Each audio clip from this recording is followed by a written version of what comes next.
Matthieu chapitre 12, le verset 36. Je vous le dis, au jour du jugement, les hommes rendront compte de toute parole vaine qu'ils auront proférée. Au jour du jugement, les hommes rendront compte de toute parole vaine qu'ils auront proférée. Donc, souvenez-vous que ce livre est écrit par l'évangéliste Matthieu, quelqu'un qui était assis à son lieu de travail. C'était un collecteur d'impôts, mais le Seigneur Jésus est arrivé auprès de lui et lui a dit, « Suis-moi ». Donc, ce monsieur, un des disciples de Jésus, qui mangeait avec lui, qui le suivait, qui entendait ses paroles, qui le connaît très bien, nous a transmis ce beau verset dans son livre. Au chapitre 12, il nous dit, Jésus disait, je vous le dis en vérité. Donc le mot en vérité ici, c'est pour certifier, c'est pour fortifier cette parole que le Seigneur allait ajouter. En vérité. Ce n'est pas un mensonge. Qu'est-ce qui n'est pas un mensonge? Au jour du jugement, bien aimé, il y a un jour de jugement. Pendant que nous sommes en train de vivre sur la terre, on peut penser qu'on est libre. On n'est pas libre, bien aimé. On n'est pas libre. On est observé. Et l'Épître aux Hébreux nous dit qu'il y a une nuée de témoins qui nous voient, qui nous entend, qui nous écoute. Il dit, nous sommes environnés d'une si grande nuée de témoins. Donc, lorsque nous parlons, lorsque nous agissons, il y a des témoins.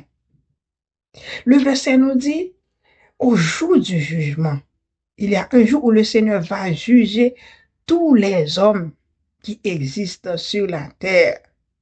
Tous ceux qui n'ont pas accepté Jésus-Christ comme le sauveur personnel, parce que lorsqu'on a Jésus dans sa vie, on est déjà jugé. Mais ceux qui n'ont pas Jésus, eh bien, ils vont en jugement.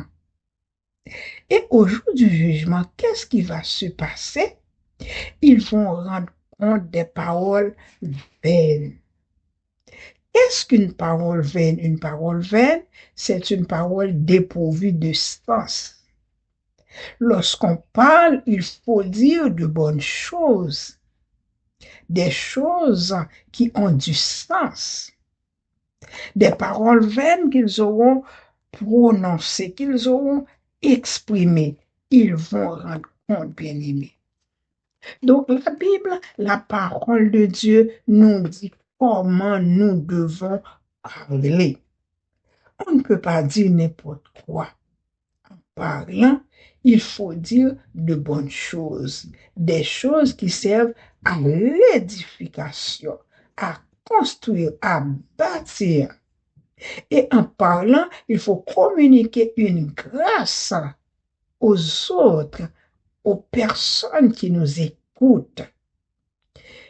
Quel que soit l'endroit où vous parlez, que ce soit à la maison, que ce soit au travail, à l'école, lorsque vous parlez, n'oubliez pas de dire de bonnes choses, parce que le Seigneur Dieu va juger les hommes pour toutes les paroles vaines qu'ils ont prononcées, qu'ils ont proférées. Quelle parole tu dis, mon frère? Quelle parole vous parlez, ma sœur? Il arrive des fois qu'on n'a pas peur de quiconque et qu'on dit n'importe quoi, qu'on parle de n'importe quelle façon. Il y a un Dieu qui est au-dessus de toi, qui t'écoute et qui t'appellera en jugement. Donc aujourd'hui, je t'invite à dire toujours de bonnes choses. Et lorsque vous êtes très en colère, vous êtes très fâché, essaie de fermer la bouche pour ne pas parler. Sinon, les choses que vous allez dire peuvent être des paroles vaines. Et ces paroles vaines te conduira en jugement devant le Seigneur. Que le Seigneur vous bénisse.